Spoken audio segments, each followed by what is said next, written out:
हम लोग बात कर रहे थे एनसीईआरटी किताबों के बारे में। और आप लोगों ने देखा होगा कि लास्ट क्लास में कक्षा 11वीं की जो राजनीति विज्ञान की किताब है, जिसका नाम है राजनीतिक सिद्धांत के नाम से, पॉलिटिकल थ्योरी के नाम से, इसके बारे में हम लोगों ने बात की थी।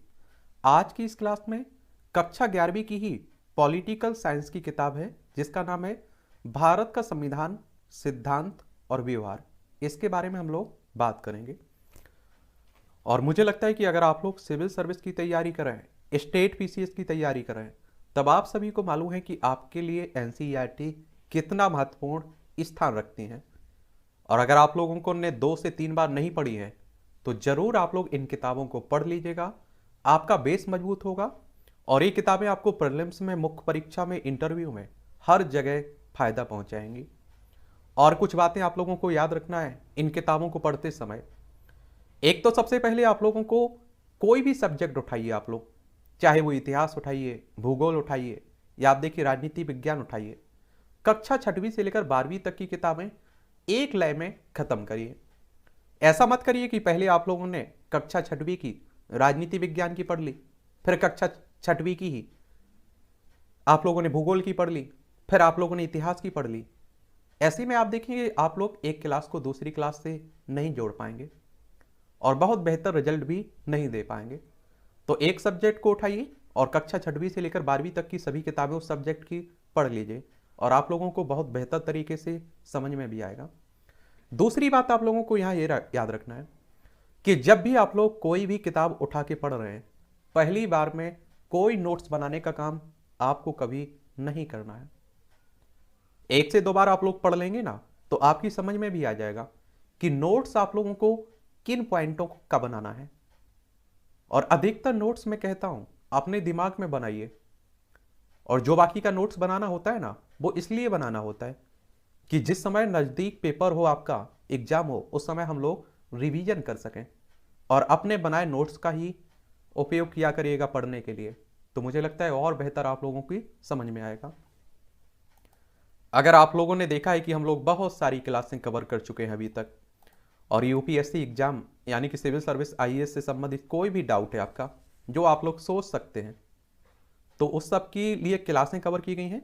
और यूपीएससी एग्जाम के नाम से जो आपकी प्लेलिस्ट सूची बना रखी है, इसे कवर कर लीजिए। और मैं इतना यकीन के साथ कह सकता हूं कि इन क्लासों को कवर करने के बाद हर सवाल का जवाब आपको बहुत ही आसान शब्दों में मिल जाएगा। एमपीपीएससी वालों, आप लोगों के लिए भी बहुत सारी क्लासें ले ली गई हैं। एमपीपीएससी एग्जाम के नाम से जो प्लेलिस्ट सूची बनी हुई है, इसे आप लोग कवर कर लीजिए। और जो एनसीईआरटी की क्लासें ली जा रही हैं, वो एनसीईआरटी 4 बुक्स यूपीएससी पीसीएस के नाम से बनी हुई है प्लेलिस्ट सूची, इसमें डली हुई है सभी क्लासें, तो उन्हें आप लोग कवर कर लीजिएगा। और फिर भी अगर कोई सवाल रह जाता है तो आप मुझे बताइएगा, उसके बारे में भी हम लोग बात कर लेंगे। और इन सब की पीडीएफ आपकी टेलीग्राम पर डाल दी गई है, वहां से जाकर आप लोग डाउनलोड कर सकते हैं। और अगर आप लोग खरीदने जाएंगे ना इस किताब को, तो इस तरह का कवर पेज आप लोगों को देखने को मिलेगा, जिसके ऊपर भारत का संविधान, सिद्धांत और व्यवहार लिखा होगा। और एक कक्षा 11वीं के लिए है राजनीति विज्ञान की किताब। और एनसीईआरटी राष्ट्रीय शैक्षणिक अनुसंधान और प्रशिक्षण परिषद के द्वारा लिखी जाती है, तो आप सभी जानते हैं कि ये विश्वसनीय, भरोसे वाली संस्था है। तो इसमें महत्वपूर्ण आंकड़े ही आप लोगों को, भरोसे वाले आंकड़े को, सही आंकड़े ही देखने को मिलेंगे। 115 रुपये की ये किताब आपको मिलेगी। और आप लोग देखेंगे, ये सब पढ़ सकते हैं, आप लोग पढ़ा करिएगा। एक प्रस्तावना के रूप में ये सब देखने को मिलता है। एक चिट्ठी आपके नाम।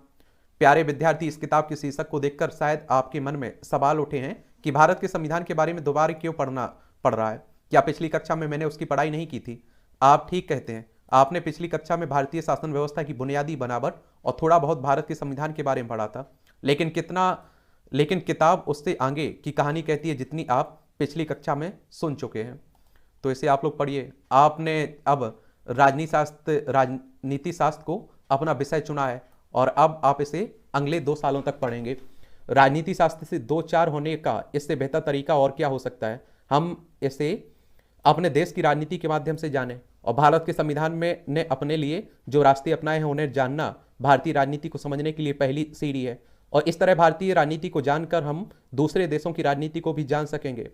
हमें उम्मीद है कि संस्थागत ढांचे और उसके इर्द गिर्द मौजूद सत्ता की राजनीति के अध्ययन से आपको राजनीति के नियमों और सिद्धांतों की जानकारी भी हो सकेगी।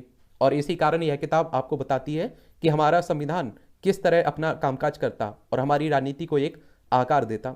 और इस किताब में आपको संविधान में वर्णित कानूनी प्रावधानों और तकनीकी ब्यौरों के दर्शन नहीं होंगे। दरअसल किताब यह बताती है कि किस तरह वास्तविक राजनीति के जमा जोड़ से संस्थाएं शकल अख्तियार करती हैं। और बड़े ध्यान से पढ़ेंगे तो आप लोगों को कहीं कोई परेशानी नहीं मिलेगी, मुझे ऐसा लगता है। और आप देखते हैं कि संविधान में वर्णित कुछ अनुच्छेद आप लोग देखते हैं और बहसें भी आप लोगों को देखने को मिलेंगी। इस अध्याय में कार्टून भी आप लोगों को देखने को मिलेंगे। पूरा आप देखेंगे कि समझाने के लिए आप लोगों को सब कुछ बताया जा रहा है, कहानियों का रूप आप लोगों को देखने को मिल जाएगा। और इसलिए कहता हूं कि कोई परेशानी नहीं होगी अगर आप लोगों ने अच्छे से इन किताबों को पढ़ा है। और शुरुआत से पढ़िए आप लोग, ऐसा न मत करिए कि कक्षा 6वीं 7वीं 8वीं 9वीं 10वीं 11वीं छोड़ दें, 12वीं में पहुंच जाए। एक लय से आप लोग पढ़िए, सब कुछ समझ में आता रहेगा। एक पाठ्य पुस्तक विकास समिति में जिन लोगों का योगदान रहा है, जिन कमेटियों का योगदान रहा है, उनके नाम है और बड़ी रिसर्च करके किताबें लिखी गई हैं। ठीक है, देखिए भारत के संविधान के उद्देश्य का प्रस्तावना है।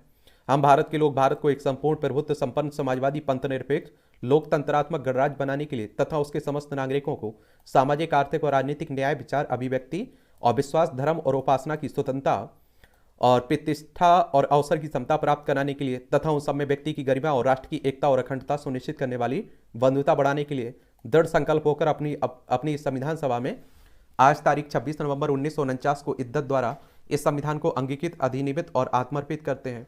और आपको मालूम होगा कि 26 नवंबर को इसलिए संविधान दिवस मनाते हैं। और 26 जनवरी 1950 में पूरी तरह से आपका संविधान आ चुका था, गणतंत्र के रूप में आप लोग स्थापित हो चुके थे और इसीलिए 26 जनवरी को गणतंत्र दिवस मनाया जाता है। और देखिए विषय सूची है, इसमें आप लोग क्या क्या पढ़ेंगे, ये संविधान क्यों और कैसे, भारतीय संविधान में अधिकार क्या है, दूसरे अध्याय में पढ़ेंगे। अध्याय 3 में चुनाव और प्रतिनिधित्व देखेंगे। अध्याय 4 में आप लोग कार्यपालिका देखेंगे। अध्याय 5 में विधायिका देखेंगे। अध्याय 6 में न्यायपालिका देखेंगे। अध्याय 7 में आप लोग संघवाद के बारे में पढ़ेंगे। अध्याय 8 में स्थानीय शासन के बारे में पढ़ेंगे। अध्याय 9 में संविधान एक जीवन दस्तावेज देखेंगे और अध्याय 10 में संविधान का राजनीतिक दर्शन देखेंगे। और मुझे लगता है देश की राजनीति को आप लोगों को समझना चाहिए, पढ़ना चाहिए। भारत का संविधान में के भाग अगर 4 को आप लोग पढ़ेंगे, 4 का में जो मौलिक कर्तव्य जोड़े गए हैं, मूल कर्तव्य जोड़े गए हैं, इनकी बात हो रही है। और अनुच्छेद 51 का भी जोड़ा गया है इसमें।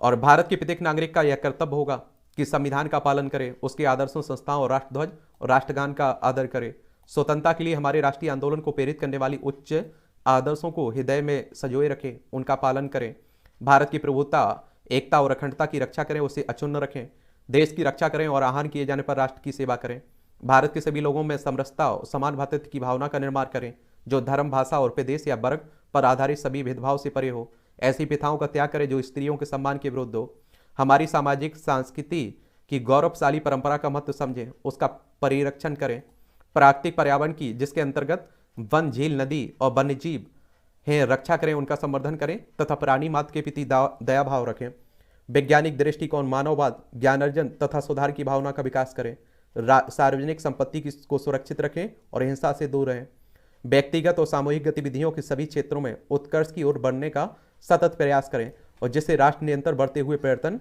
और उपलब्धियों की नई ऊंचाइयों को छू ले। और यदि माता पिता या संरक्षक हैं तो आप देखें 6 वर्ष से 14 वर्ष तक की आयु वाले अपने यथास्थिति बालक और प्रतिपाल्य के लिए शिक्षा के अवसर प्रदान करें। इसे आप लोग इसी तरह से समझिए, वो कहते हैं ना, ये आप देखिए 42वें संविधान संशोधन द्वारा 1976 में जोड़े गए थे। ठीक है, एक 86वां संविधान संशोधन हुआ था जिसमें आप देखते हैं कि अंतिम जो मौलिक कर्तव्य है उसे जोड़ा गया था 2002 में। देखिए इसे उसी तरह से आप लोग समझिए कि अगर आप पर कोई कहते हैं कि आंख बंद करके भरोसा कर रहा है अंधों की तरह, तो आपका भी कर्तव्य होना चाहिए कि उसे अंधा साबित ना करें, उसके भरोसे को बनाए रखें। तो इसी तरह से आप देखिए अगर बोलने की स्वतंत्रता आपको दी गई है तो आप किसी को गाली मत देने लग जाइए और उसे कुछ उल्टा सीधा मत कहने लग जाइएगा। आपको आंदोलन करने की स्वतंत्रता दी गई है तो आप आंदोलन करिए, लेकिन देश की संपत्ति को मत तोड़ने लग जाइए, नुकसान मत पहुंचाने लगिएगा। इसका पहला अध्याय हम लोग देख लेते हैं, इसे हम लोग देखते हैं, केवल हम लोग कुछ इसमें पढ़ेंगे नहीं, संविधान क्यों और कैसे। पढ़ना आपको ही है। अगर कोई भी परेशानी आपको होती है तो मुझे बता सकते हैं आप लोग, ठीक है। और बड़े ध्यान से पढ़िए आप लोग, ज़्यादा आपको परेशान भी नहीं होना है इसमें। संविधान क्या है, इसके कार्य क्या हैं, समाज के लिए इसकी उसकी भूमिका क्या है, हमारे दैनिक जीवन में संविधान का क्या संबंध है, इन प्रश्नों के उत्तर उतने कठिन नहीं है जितना आप सोचते हैं। और पढ़ेंगे तो आप लोगों को सब कुछ मिल भी जाएगा इसमें।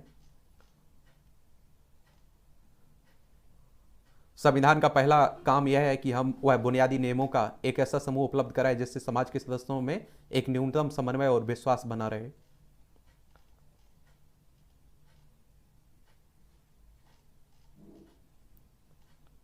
संविधान का दूसरा काम यह स्पष्ट करना है कि समाज में निर्णय लेने की शक्ति किसके पास होगी। संविधान यह भी तय करता है कि सरकार कैसे निर्मित होती है।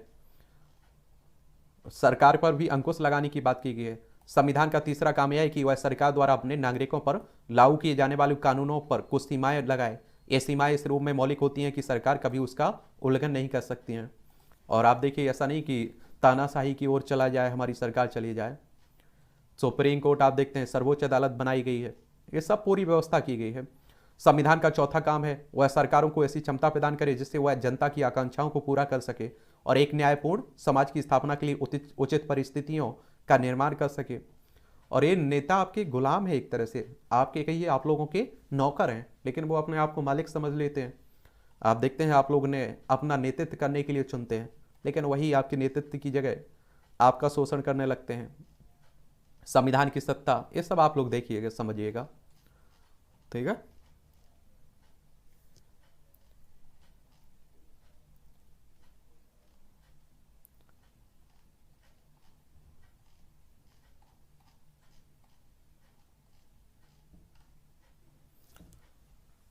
इसकी पहली बैठक आप देखते हैं कि संविधान की 9 दिसंबर 1946 को हुई थी। फिर 14 अगस्त 1947 को विभाजित भारत के संविधान सभा के रूप में इसकी पुनः बैठक हुई थी।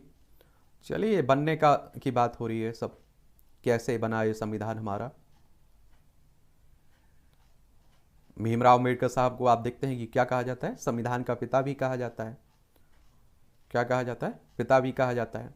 ये संविधान सभा के अध्यक्ष डॉक्टर राजेंद्र प्रसाद और प्रारूप समिति के सभापति डॉक्टर बी आर अम्बेडकर एक दूसरे का अभिवादन करते हुए। और कई देशों के संविधान को आप देखिए, हमारे देश के संविधान सभा में जो सदस्य थे उन्होंने पढ़ा और उससे जो अच्छाइयाँ थी वो हम लोगों ने ली। उद्देश्य प्रस्ताव के प्रमुख बिंदु: भारत एक स्वतंत्र संप्रभु गणराज्य है। भारत ब्रिटेन के अधिकार में आने वाले भारतीय क्षेत्रों, देशी रियासतों के बाहर के ऐसे क्षेत्र जो हमारे संघ का अंग बनना चाहते हैं का एक संघ होगा। संघ की इकाइयां स्वायत्त होंगी और उन सभी शक्तियों का प्रयोग कार्यों का संपादन करेंगी जो संघीय सरकार को नहीं दी गई हैं। संप्रभु और स्वतंत्र भारत तथा इसके संविधान की समस्त शक्तियों और सत्ता का स्रोत जनता है। कौन है? जनता है। देखिए, भारत के सभी लोगों को सामाजिक, आर्थिक और राजनीतिक न्याय, कानून के समक्ष समानता, प्रतिष्ठा और अवसर की समानता, कानून और सार्वजनिक नैतिकता की सीमाओं में रहते हुए भाषण, अभिव्यक्ति, विश्वास, धर्म, उपासना, व्यवसाय, संगठन और कार्य करने की मौलिक स्वतंत्रता की गारंटी और सुरक्षा दी गई है। अल्पसंख्यक पिछड़े व जनजातीय क्षेत्र, दलित व अन्य पिछड़े वर्गों को समुचित सुरक्षा दी जाएगी। और आप देखें, गणराज्य की क्षेत्रीय अखंडता तथा थल, जल और आकाश में इसके संप्रभु अधिकारों की रक्षा सब राष्ट्रों के कानून न्याय के अनुसार की जाएगी। विश्व शांति और मानव कल्याण के विकास के लिए देश स्वेच्छा पूर्वक और पूर्ण योगदान करेगा। ये सब आप देखेंगे।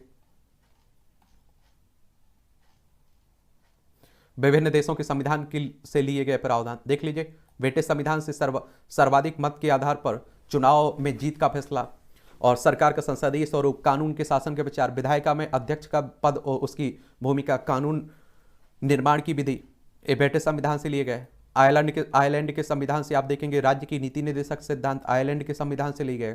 फ्रांस के संविधान से स्वतंत्रता, समानता और बंधुत्व का सिद्धांत। अमेरिका के संविधान से मौलिक अधिकारों की सूची, न्यायिक पुनर्विलोकन की शक्ति और न्यायपालिका की स्वतंत्रता।